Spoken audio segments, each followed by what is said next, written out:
اللہ تعالیٰ نے ہمارے نبی پاک صلی اللہ تعالیٰ علیہ وسلم کو بے شمار اور لاتعداد عظمتوں، نعمتوں، سعادتوں اور بلندیوں سے سرفراز فرمایا ہے۔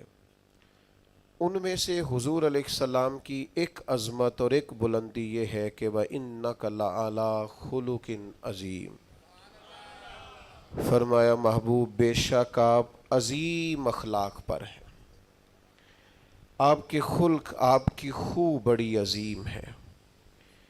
اخلاق کا مطلب انسان کے جمیع اخلاقیات، اس کے رویے، اس کا لہجہ، اس کے معاملات، یہ سارے اخلاقیات میں شامل ہیں۔ دیانتداری بھی اخلاقیات ہے، سچ بولنا بھی اخلاق ہے، کنجوسی اور بخیلی سے بچنا بھی اخلاق ہے۔ انسان تمام رذائل سے اپنے آپ کو محفوظ رکھے، اچھی عادات، اچھا رویہ، اچھی سوچ، اچھا لب و لہجہ، لوگوں کے حق میں خیر خواہی کا جذبہ، دوسروں کے لیے اس کی طبیعت کے اندر اچھے جذبات، یہ سارا اخلاقیات کا معاملہ ہے۔ نبی کریم صلی اللہ تعالیٰ علیہ وسلم نے اپنی تشریف آوری کے جو مقاصد خود بیان فرمائے، ان میں سے سرکار نے ایک بڑا مقصد یہ بیان فرمایا کہ میں تمہارے اخلاق کی تکمیل کرنے کے لیے دنیا میں آیا ہوں۔ انسان بڑا پکا نمازی ہو، بڑا پکا حاجی ہو، اس کا سارا لباس مذہبی ہو، اس کا دعویٰ بھی یہ ہو کہ میں بہت کامیاب دیندار آدمی ہوں، لیکن اس کا رویہ، اس کا لین دین کرنا، اس کا لوگوں سے معاملات کرنا، اس کا لوگوں کے بیچ وقت گزارنا یہ ٹھیک نہ ہو تو کوئی بھی اس کی نمازوں پر، عبادتوں، ریاضتوں پر بھروسہ کرنے کو تیار۔ اقبال کہتے ہیں یہ ذکر و فکر، یہ نیم شبی، یہ ریاض، تیری خودی کے اگر پاسباں نہیں تو کچھ بھی نہیں۔ یہ جو کچھ تو بتا رہا ہے، عبادتیں، ریاضتیں، پرہیزگاریاں، یہ اگر تیرے اندر کوئی تبدیلی نہیں لا سکی، نماز بے حیائی سے نہیں روک سکی، اور تیرے صدقات و خیرات کرنا تیری زبان کو میٹھا نہیں کر سکے، تیرے لہجے کو حسین نہیں کر سکے، تو تیری ساری یہ عبادتیں نتیجہ خیز ثابت نہیں ہوئی۔ میرے بھائیوں، ہم جب دنیا کے اندر جاتے ہیں، لوگوں سے معاملات کرتے ہیں، تو لوگ ہماری دیانتداری سے، ہماری سچائی سے، ہمارے وعدوں کی پابندی سے، ہمارے اخلاص سے، ہماری عاجزی سے، ہماری محبت سے ہمیں پہچانتے ہیں۔ لوگ لوگوں کو وردیوں سے نہیں پہچانتے۔ لوگ جب لوگوں کے ساتھ معاملات کرتے ہیں تو پھر انہیں اندازہ ہوتا ہے کہ یہ انسان کس طرح کا ہے۔ نبی پاک صلی اللہ تعالیٰ علیہ وسلم نے ارشاد فرمایا کہ تمہیں پتہ ہے مجھے سب سے زیادہ پیار کس سے ہے، اور قیامت کے دن میرے سب سے زیادہ قریب کون ہوگا؟ امتی کی ساری زندگی یہ دوڑ رہتی ہے کہ میں کسی طریقے سے قرب مصطفیٰ کو پاؤں، نبی پاک علیہ السلام کی نگاہ کرم مجھ پہ ہو، تاکہ دنیا میں بھی، قبر میں بھی، حشر میں بھی، آخرت میں بھی میرے معاملات سنور جائیں۔ تو یہ بہت بڑی سعادت مندی ہے کسی کے لیے کہ حضور اسے اپنا محبوب کہیں، اور قیامت کے دن اسے سب سے زیادہ قریب بٹھائیں۔ تو کریم فرمانے لگے تمہیں پتہ ہے میرا محبوب کون ہے، اور قیامت کے دن میرے سب سے زیادہ قریب کون ہوگا؟ اور یہ بات حضور نے 3 دفعہ ارشاد فرمائی۔ فرمایا جانتے ہو میرا محبوب کون ہے؟ جانتے ہو قیامت میں میرے سب سے زیادہ قریب کون ہوگا؟ حضور تو اشارتاً بھی کوئی بات کریں تو بڑی بات ہے، 3 بار ایک بات کو دہرا کے محبوب نے فرمایا میرا سب سے زیادہ محبوب وہ ہے، اور قیامت کے دن میرے سب سے زیادہ قریب وہ ہوگا جس کے اخلاق زیادہ اچھے ہیں۔ ساری محنت اپنے ظاہر پر نہ کریں، سارا وقت کپڑوں کو سجانے سنوارنے میں نہ گزار دیں، سارا ٹائم اپنی تصویروں کو درست کرنے میں ضائع نہ کر دیں۔ اپنے رویوں کو، اخلاقیات کو، اپنے معاملات کو، اپنے اٹھنے بیٹھنے کو، اپنی روزمرہ کی زندگی کو اچھے طریقے سے آراستہ کریں، مزین کریں۔ اور چند ایک چیزیں تو ایسی ہیں جن پر اور زیادہ توجہ کرنے کی ضرورت ہے۔ ان میں سے ایک اہم چیز جس کی طرف میں آپ کا اشارہ کرنے جا رہا ہوں، وہ اہم چیز یہ ہے کہ سب سے پہلے یہ دیکھیں کہ ہماری طبیعت کے اندر درگزر کتنا زیادہ ہے، معاف کرنے کا مزاج کس حد تک ہے۔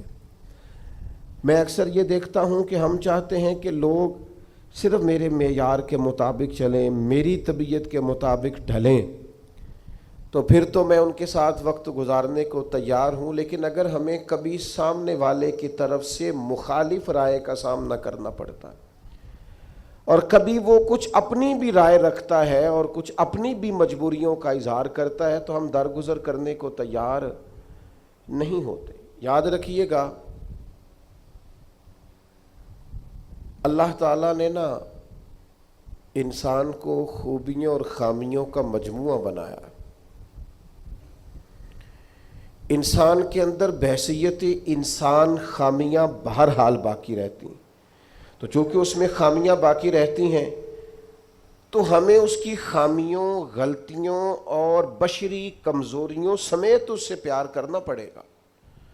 اگر ہم یہ کہیں کہ وہ کوئی غلطی ہی نہ کرے، اس کے اندر کوئی کمزوری ہی نہ رہے، کوئی اس کے اندر بشری تقاضا باقی نہ رہے، تو پہلی بات یہ ہے کہ ہمارا یہ مطالبہ ہی سرے سے غلط ہے۔ اس لیے کہ اللہ تعالیٰ نے بالکل معصوم تو فرشتوں کو بنایا ہے، فرشتے معصوم ہیں، پر اشرف المخلوقات اللہ نے حضرت انسان کو بنایا ہے۔ اس کے ساتھ اللہ نے یہ آزمائش رکھی ہے، تو انسانوں کے اندر کمزوریاں رہیں گی۔ نبی پاک صلی اللہ تعالیٰ علیہ وسلم نے ارشاد فرمایا، جس آدمی کو غصہ آیا اور وہ اپنا غصہ نکالنے پر قادر بھی تھا، لیکن اس نے اللہ کی رضا کے لیے اپنے غصے کو کنٹرول کر لیا، فرمایا اللہ اس کے دل کو امن سے بھی بھر دے گا اور ایمان سے بھی بھر دے گا۔ نہیں، غصے کو کنٹرول کرنا ایمان کی مضبوطی کا باعث بنتا ہے۔ ہوں گے کچھ لوگ بیچارے جو کمزور ہوں گے، کچھ نہیں کہہ سکتے، آپ کا غصہ سہتے ہوں گے، یا کچھ ایسے لوگ ہوں گے جو آپ سے محبت بے پناہ کرتے ہوں گے، اس لیے آپ کا غصہ برداشت کرتے ہوں گے۔ لیکن حضور نے جو ہمیں اخلاقی رویے سکھائے ہیں، ان میں تو محبوب نے فرمایا وہ پہلوان ہے جو اپنے آپ پر کنٹرول کرے، اپنے آپ کو قابو میں رکھے، اپنے غصے کو، غیظ و غضب کو وہ ذرا سنبھال کر رکھے۔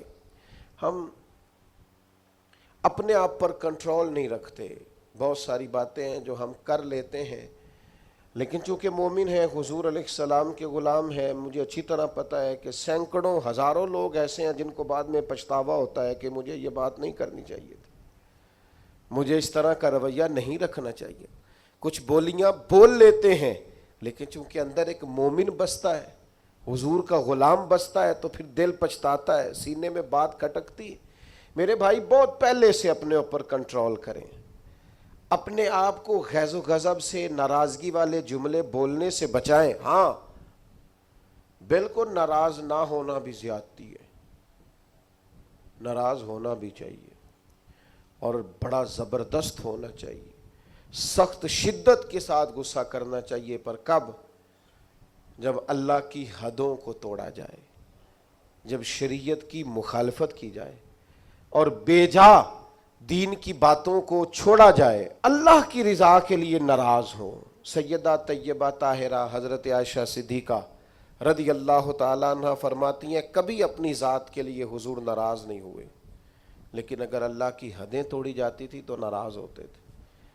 چاہیے نا والد کو کہ بیٹا جان بوجھ کے نماز چھوڑ دے تو ناراض ہو، بیٹی پردہ نہ کرے تو ناراض ہو، چاہیے نا اسے کہ اگر اس کے گھر کے اندر کوئی غیر شرعی کام ہو رہا ہو تو وہ ناراضگی کا اظہار کرے، حکمت کے ساتھ سمجھائے، دانائی کے ساتھ تبدیل کرنے کی پوری کوشش کرے۔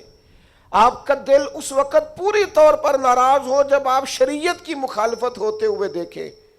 10,000 گم ہونے پر تو جس کا دل پریشان ہوتا ہے، لیکن نماز ظہر قضا ہونے پر جسے کوئی اثر نہیں ہوتا، جو چند منٹ، آدھا گھنٹہ، پونا گھنٹہ نوکری سے لیٹ ہو تو احساس پیدا ہوتا ہے، لیکن کئی دن بیت گئے، فجر نہیں پڑی، کتنے دن گزر گئے، سویرے اللہ کی بارگاہ میں نہیں اٹھا، توجہ نہیں ہوتی. دو حدیثیں اکٹھی عرض کرنے لگا ہوں، آپ نے ان دونوں روایات پر غور کرنا ہے. ایک قاضی اجاز رحمۃ اللہ علیہ نے شفا شریف میں لکھی ہے اور ایک امام احمد بن حنبل نے اپنی مسند میں نقل فرمائی. صحابہ فرماتے غزوہ احد کے موقع پر ہم نے نبی پاک علیہ السلام کے رخ زیبا پر خون بہتا ہوا دیکھا. کفار نے سنگ باری کی، تکلیف دی حضور کو، مقدس رخساروں پر خون بہا. ہم نے عرض کی یا رسول اللہ دعا کرے نا یہ برباد ہو جائے. تو نبی پاک علیہ السلام نے فرمایا مجھے لان تان کرنے والا نہیں بنا کے بھیجا گیا، مجھے رحمت بنا کے بھیجا گیا. اور نبی کریم نے دعا فرمائی یا اللہ انہیں ہدایت عطا فرما. اس موقع پر جب حضور کو ذاتی طور پر تکلیف دی گئی ہے، مقدس چہرہ نور پر خون بہ رہا ہے اور صحابہ کے کلیجے پھٹ رہے ہیں، اور احد کے میدان میں حضور کا وہ رنگین چہرہ خون سے بھرا ہوا دیکھ کر طبیعتیں مچل رہی. تڑپ کے عرض کی حضور کریں دعا یہ تباہ ہو جائیں. فرمایا نہ بھائی، وہ لان تان کرنے والا نہیں، مجھے تو رحمت بنا کے بھیجا گیا. لیکن میرے عزیزو، غزوہ خندق کے موقع پر جب دشمنوں سے دفاع کرتے وقت نماز عصر مسلمانوں کی قضا ہوئی تو حضور نے ہاتھ اٹھا کے عرض کیا، کہا اے اللہ ان کے پیٹ آگ سے بھر دے جنہوں نے ہماری نماز عصر لیٹ کی، ہماری نماز لیٹ کر دی، صلاۃ وسطیٰ لیٹ کر دی. ہمیں تیرے حضور جھکنا تھا، ہمیں وہ نماز پڑھنی تھی جو بڑی قیمتی ہے، نماز عصر انہوں نے ہماری نماز لیٹ کر دی، ان کے پیٹ آگ سے بھر دے. حضور کا سارا چہرہ لہو سے بھرا ہے، پر ذات کے لیے دعا نہیں کی کہ یہ تباہ ہو جائیں، پر ایک نماز لیٹ ہو گئی. صحابہ کی عصر قضا ہوئی تو کریم نے ہاتھ اٹھا کے کہا یا اللہ بھر ان کے پیٹ آگ سے. او سنگیو، آؤ یارو اپنا اخلاق تو دیکھیں. میری بھی فجر قضا ہے، میرے پتر کی بھی قضا ہے، میری جوان بیٹی بھی جم کے سو رہی، کبھی ماتھے پر شکن تک نہیں آئی، لیکن میری روٹی لیٹ ہو جاتی ہے تو میں سارا گھر سر پہ اٹھا لیتا ہوں، زمین آسمان ایک کر دیتا ہوں.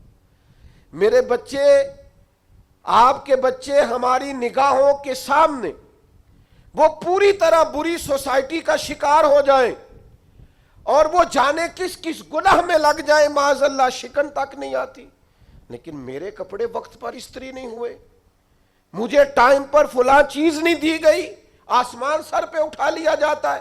حضور نے تو ہمیں یہ اخلاق سکھایا ہے کہ لہو سے تیرا وجود بھی ذات کے لیے بھر دیا جائے تو زبان سے لان تان نہ کرنا، یہ تیرے نبی کا طریقہ ہے.